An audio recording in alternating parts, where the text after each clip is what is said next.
Sue Me finds herself once again watching trial lawyer Travis Long from behind a beautiful dragon pillar at the Winsome Dragon Chinese restaurant. Travis has eaten here every working day for almost a month now, always ordering Mugu Gai Pan and always staying well past lunch as he pores over case files. Sue Me has definitely been smitten, but Travis has been too busy to notice, and Sue Me has only begun to take steps to capture his attention and win his heart. Sumi's aunt gives her a receipt tray and fortune cookie for Travis, but Sumi reaches under the counter and replaces the cookie with one from a small wooden box. Her aunt, whose husband owns the restaurant, is not happy. She says, "Don't you remember what happened last time?" How could she forget? It was also the day her aunt made spinach teriyaki. "Today will be different," she says, and she makes her way over to the table. Unfortunately, today is different, because just as Travis is about to read his fortune, an important phone call causes him to get up and leave in a hurry. When Sumi's aunt reads the fortune left on the table, she says, "Sorry, dear, not today." "He'll be back tomorrow." Her aunt replies, "You have to face the facts. No lawyer will want to marry girl named Sumi." When Travis returns the next day, he isn't alone. An intern named Kimberly joins him at his usual table. Back at the register counter, the owner's wife asks Sumi, "New customer?" To which Sumi replies, "New competition." Travis and Kimberly discuss the details of a big case he's working on, a case that will put away mob boss Vladimir Krokhanov for a very long time.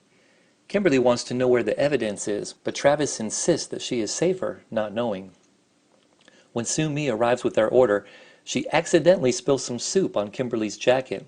Kim overreacts and then takes advantage of the situation to put her flirt on with Travis and make fun of Sumi's name. Travis intervenes, and Sumi walks away fuming. "What was that all about?" her aunt asks. "Tomorrow," she says, "I'm making mooncakes." The next morning, Sumi makes a special batch of mooncakes for Travis. Her aunt sits down to talk to her, but neither of them notice when Shishi, their resident cat, knocks over a container of hot chili powder and spills it into the jujube paste. At lunchtime, Sumi presents Travis with her carefully prepared mooncake while Kimberly looks on with disdain.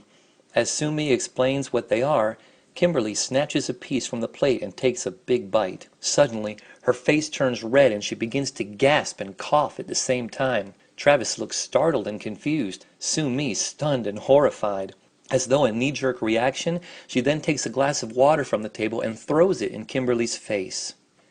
Overwhelmed by what has happened, Sumi retreats to the bathroom and locks herself in the stall furthest from the door. She's not there long, though, when the door of the bathroom bursts open and Kimberly races to the sink to splash her face. Sumi becomes as quiet as she can to avoid being discovered, while Kimberly is beside herself with rage. But just as she starts to curse Sumi and vow revenge, she suspects that she's not alone in the bathroom. Turning to the first stall, she kicks the door open, and then the second, causing Sumi to jump as the door from the second stall crashes against the side of her own.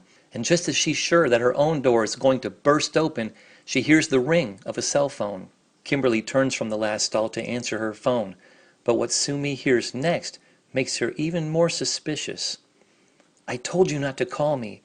"No, he doesn't suspect anything. I'll find out today. I know what's at stake." Kimberly freshens up and leaves the bathroom, and Sumi is suddenly sure of what she has to do. She exits the bathroom just in time to see Travis and Kimberly leaving, and goes to the door to see which way they went. Then she's out the door and down the street, following them, being careful not to be seen. Determined to find out what Kimberly is up to, Sumi follows them until she sees them go into an office building. Not sure what to do next, she sits on a bench across the street and watches. What she doesn't realize is that while she has been following Travis, a single black cargo van has been following her. Inside the van is a surveillance team of federal agents, and they've been keeping a watchful eye on Sumi. They believe that Sumi is an assassin, planning to kill Travis once he's collected evidence from a mystery informant. Told to stand down, the agents plan to keep an eye on Sumi, taking her out only when she makes her move on Travis.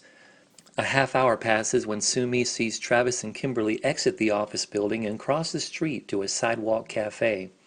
Sumi gets close enough to hear Kimberly as she insists that Travis bring her along for the evidence drop tomorrow. but Travis tells her that he has to do it alone in order to protect his informant. Thinking that she's heard enough, Sumi slips away. The next day, Sumi finds herself once again watching Travis from behind the dragon pillar, but this time her thoughts are not of romance, but of genuine concern. How does she tell him what she suspects without sounding crazy? How does she tell him that she's been following him without sounding like a stalker? Lost in thought, she finally sees that Travis is waving her over. Travis pushes a folded paper across the table. "Could you do me a favor and give this to Mrs. Wan?" Sumi takes the folded paper and turns to walk back to the kitchen, but then pauses at the door when she notices Kimberly walk through the front door. Instead of going to the back, Sumi turns and leans behind the counter to scoop up Shishi in her arms. The two FBI agents assume that Sumi is reaching for a weapon and begin to draw on her, but Kimberly pulls out her own weapon, gunning both of them down. Travis sits stunned in his chair as Kimberly rounds on him, a look of amusement on her face. "So she's your informant? It all makes sense now. I mean, who would actually choose to eat here every day? I gotta tell you, you had me fooled." Making her way to the register counter, Kimberly corners Sumi and orders her to get up. "I'm only going to ask you this once. Where is the evidence?" Sumi insists that she doesn't know what Kimberly's talking about, to which Kimberly replies, "Oh, that's how you want to play it? Fine. I've been waiting for a chance to take care of you anyway, and now I can get paid to do it." Looking less afraid and more determined, Sumi leans forward and says, "We'll see." Kimberly raises her gun to pistol whip her, but Sumi throws Shishi right in her face, sending her reeling as the cat begins a frenzied attack. Kimberly's gun flies out of her hand as she struggles to free herself from Shishi, but in the time it takes her to get a hold of the cat and throw it aside, Sumi grabs the container of chili powder, advances on Kimberly, and throws it in her face. Kimberly stands there for a split second, her face covered with red powder, and then begins to scream as her eyes and wounds begin to burn.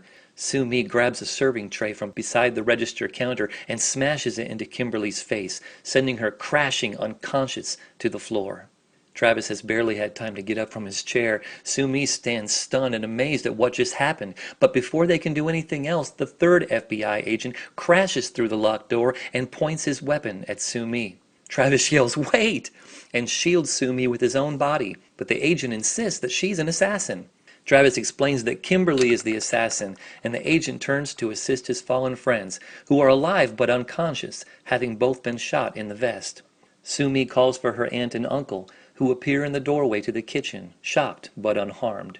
After Mrs. Wan collects Shishi, Sumi wonders why Kimberly thought that she was the informant, and her aunt confesses that it was really her all along. Sumi is shocked and confused, but Travis gently explains how her parents' car crash was no accident, but was a mob hit ordered by Vladimir Krokhanov after her father uncovered the secret to decoding his money laundering. They had mailed the evidence to Sumi's aunt as a precaution, which she received just after they died.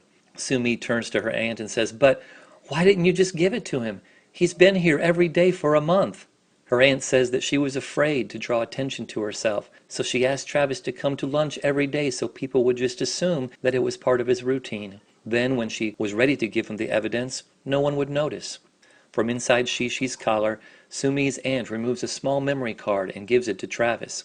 Feeling somewhat overwhelmed by it all, Sumi turns and walks out the broken front door, but Travis follows her out, stopping just behind her. Talking over her shoulder, Sumi asks Travis, "So I guess this means you won't be coming here for lunch anymore." "Are you kidding?" Travis chides. "Best Mugu Gaipan in town." "Oh, that's it? No other reason?"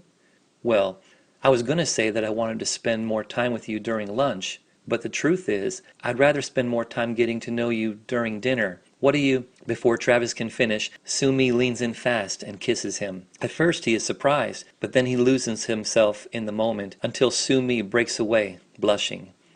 "You have to promise me one thing, though." "What's that?" "That you won't make me any more mooncakes." Sumi smiles wide. "We'll see."